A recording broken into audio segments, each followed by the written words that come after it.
Good day, ladies and gents. All right, so we're going to go ahead and start our notes for Unit 0. So now you have a nice idea from the baseline, what you know and what you don't know. So we're going to start on page 1. Make sure you put your name and block down and possibly the date. Okay, so here we go. Let's actually answer some of these problems. All right, so algebraic expression. An algebraic expression is a mathematical phrase made up of numbers and variables. Numbers and variables. And it has no equal signs. No equal signs. So looky here. So that's an expression. So this is an expression. Versus equations where you have a lot of stuff equals a lot of stuff. So right now we're just talking about the expressions, about combining like terms kind of thing and plugging stuff in. All right, so we've talked about this before. Follow the order of operations PEMDAS, right? So that would be doing this right here. So we have the exponents, we have multiplying and dividing, and we have adding and subtracting. So let me zoom in there. All right, and what do those stand for? That stands for parentheses, exponents,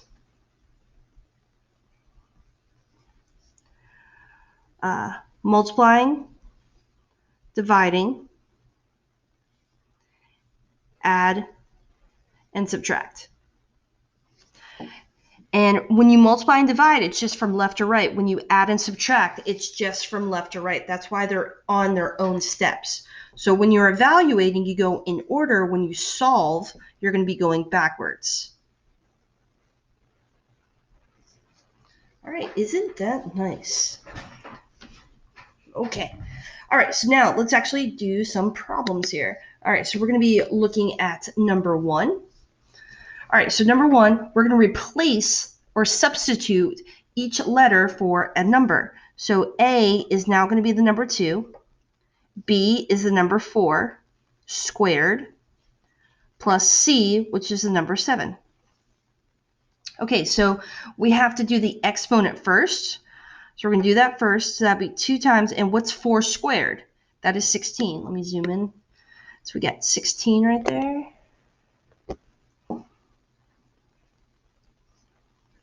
And then we still have that plus 7. Okay, now we're going to multiply and divide. So we have multiplication, so we're going to do these. So 2 times 16 is 32, and we still have that plus 7.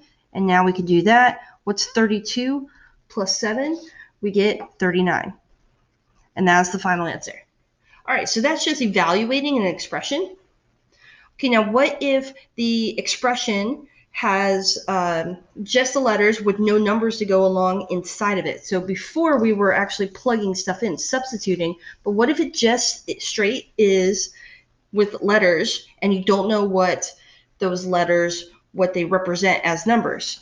Okay, well for that, we want the variable terms, right? So the terms with the variable. So in here, that would be that 7x, that negative 5x, and that positive 4x. Let me zoom out a little bit. Okay, so what are the numbers next to it? That would just be the 7, the negative 5, and that positive 4. And if you put those together, what's 7 minus 5, which is 2, plus 4, you get 6. So what that really turned into was a 6x. And over here, we have the constant, so the terms without the variable. So that would be this positive 3, that positive 8, and that negative 1. And you would just put those together. So everything that has the letter X with it goes together, everything that, so like terms, everything that just is a number, is a constant, those go together. All right, so if we actually took these ideas, now that we know how to separate them, let's actually simplify this expression. So simplifying this expression, so we're going to put the 7x, the negative 5x, and the positive 4x. They're on the same side of the equal sign. You see here's the equal sign. They're all on the left side. So if you put 7, a negative 5, and a positive 4 together, you would get a 6x.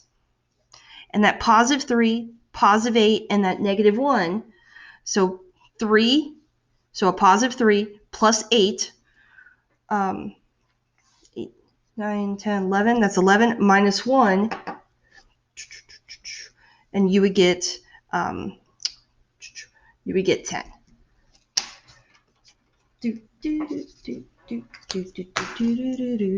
right, so 6x plus 10 would be your answer.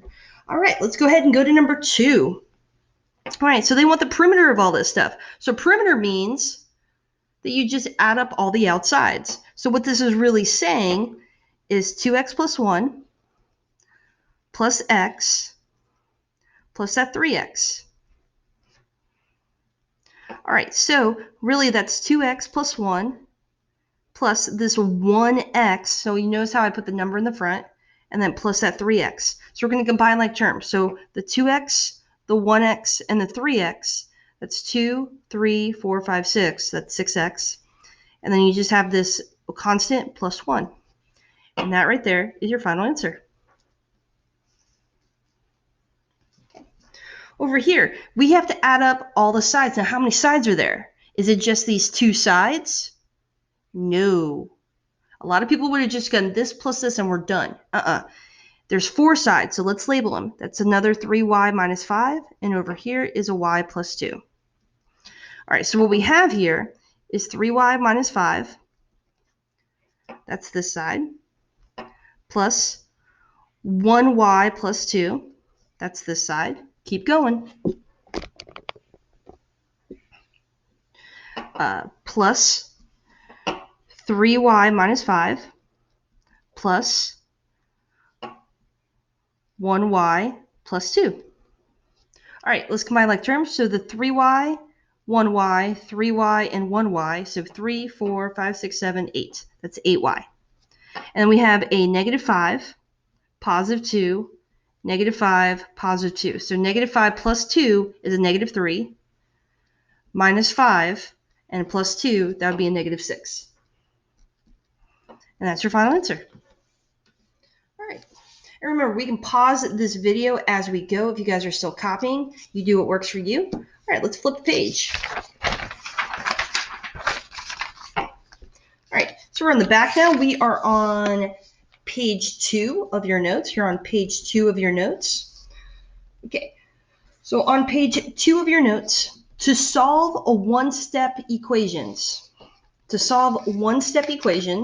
they have to have an equal sign. You can't solve unless you have an equal sign. And to do that, you need to get the variable. You have to get the variable by itself. This is called isolating. You're isolating the variable. You're getting it by itself. All right, so you already had a bunch of practice with this. Let's just keep going. So we have to get the m, so subtract 12. We get m is equal to negative 2. That's your final answer. Now, how can we check this?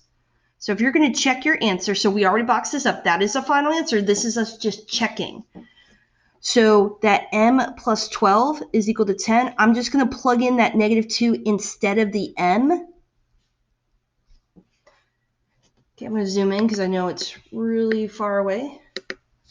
Okay, so negative 2 plus 12 is a positive 10 is equal to 10. Does 10 equal 10? Yes, it does. So I put a check mark. That is not the final answer. The final answer was what I boxed. That was correct, and I checked my work just to make sure I'm doing this right. Now, this check could be completely in your head, but for your notes, I want to see it. I want to see it for your notes. But later on, feel free to do it in your head. Your notes need to be perfection. No, perfection. Okay, number 5, same idea. We want to get g by itself, so we're going to add that 9 to both sides. And we get a positive 7 is equal to g, and the better way to write that is just flip it completely over. G is equal to 7. All right, let's check our work to make sure that's correct. So negative 2 is equal to g minus 9. Negative 2 is equal to, what did we say g was? 7 minus 9. So g was 7. Negative 2 equals 7 minus 9 is negative 2. Does negative 2 equal negative 2? Yes, it does. So g was, in fact, 7, and I know I got this 100% right. All right, number 6. Now, that y, what is attached to that y? That negative 7. What's negative 7 doing to the y? It is multiplying. So to get rid of it, we're going to divide by negative 7. And you're left with y is equal to a positive 13. And that's your answer. Okay, let's check our answer, shall we? Let's check. So negative 7, y is equal to negative 91. Negative 7 times 13 is equal to negative 1. Negative 7 times 13 is negative 91. Does that equal negative 91? Yes, it does. That tells us we're doing everything right. I know for a fact I have this correct. So this is very important to know how to do when you guys are actually taking a test, because you only have one shot to get all those points. Now, two-step equations. You have to undo the addition and subtraction, then you can get rid of the multiplying and dividing, which is the backwards of your Pemdas, right? That's the backwards. So get rid of anything adding, subtracting, then multiplying and dividing. All right, so number 7. So that was a build up to number 7. Here we go. We want to, all the x's are together. We want to get rid of that 8. So subtract 8 from both sides. Get 6x is equal to 42. All right. So we have 6x equals 42. Divide both sides by 6. You get x is equal to 7. So that is our final answer, but I want to check that I'm doing this right. So we're going to check our work. So we originally started off with 6x plus 8 is equal to 50. So 6 times what was x? 7 plus 8 equals 50. All right. And when you put that in the calculator, 6 times 7, you get 42. And then add that 8, you get 50. Does 50 equal 50? Yes, it does. That's telling us that we're doing everything right. All right, number 8. Okay, we want to get this k by itself. So we want to subtract 9 from both sides. 12, 13. So that is a positive 4 is equal to negative 4k. You want to get rid of that negative 4. That negative 4 is multiplying that k, so we're going to divide on both sides. And you get negative 1 is equal to a positive k. And I usually like my k on the left side, so just switch the whole thing. So k is over here, negative 1's over here. There's your final answer. Okay, and then we want to check our answer. So we have 13 was supposed to equal negative 4k plus 9. 13 equals negative 4 times negative 1 plus 9. That is positive 4 plus 9. Yep. 13 equals 13. So that's telling us that we're doing this correctly. Okay. 2 more problems. We're almost done. Okay. Fractions. How do we get rid of fractions? You multiply by the LCD. That is the lowest common denominator. Lowest common denominator. That's what that is. Lowest common denominator. Okay, so for this one, number 9. Okay, first of all, we have a fraction there, that 5. So I'm going to zoom in here. Nope, wrong way. Okay, so make sure everything is a fraction. So I'm going to throw that x on the top here. Plus 22 over 1, and it's equal to 28 over 1. We want everything to have a denominator of 5 because we can only multiply up. So we're going to multiply, so this already has a 5. We're going to multiply this top and bottom by 5 and this top and bottom by 5. All right, so when you do that, we still have that 3 over 5, so 3x over 5. 22 times 5 is 110 over 5. If you divide that, it goes right back to 22. Is equal to 28 times 5, which is 140 over 5. Okay, I'm all just double checking everything. 22 times 5, yep. And 28 times 5, yep. All right, now that you have the same denominator, ignore it. We have 3x plus 110 is equal to 140. All right, solve like normal. Subtract 110 from both sides. You have 3x is equal to 30. We have 3x equals 30. Divide both sides by 3. We have x is equal to 10. Oops, sorry. There you go. Zoom out a little more. Okay. And then you can check your answer by plugging it back in. So when you go, so for your check, 3 over 5 times 10 plus 22 equals 28. When you put that into your calculator, so 3 over 5 multiply by 10, and then add that add the 22, and we get 28. Does 28 equal 28? Yes, it does. That's telling us that we're doing everything right. And finally, number 10. Okay, so on number 10, you're going to do x plus 11 over 8 is equal to negative 3 over 1. And you can just cross product. So this gets thrown over here. So that'd be 1 times x plus 11. And this gets thrown over here. That is negative 3 times 8. Distribute. 1 times x is just a 1x, or just x, plus 11 is equal to negative 24. Subtract 11. And you get negative 35. And that's our final answer. And you can just put that back in there if you want to double check your answer. So check. We have negative 35 plus 11 over 8 is equal to negative 3. That's the question. So that would be negative 35 plus 11. We get negative 24 over 8. Does that equal negative 3? Negative 24 divided by 8. We pop out with negative 3. Does negative 3 equal negative 3? Yes, it does. It's telling us that we're doing everything right. Okay.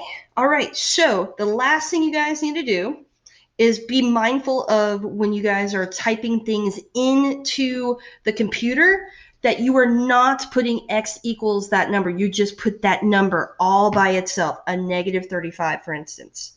Okay. So, but that's in the future. That is in the future. You don't have to worry about that.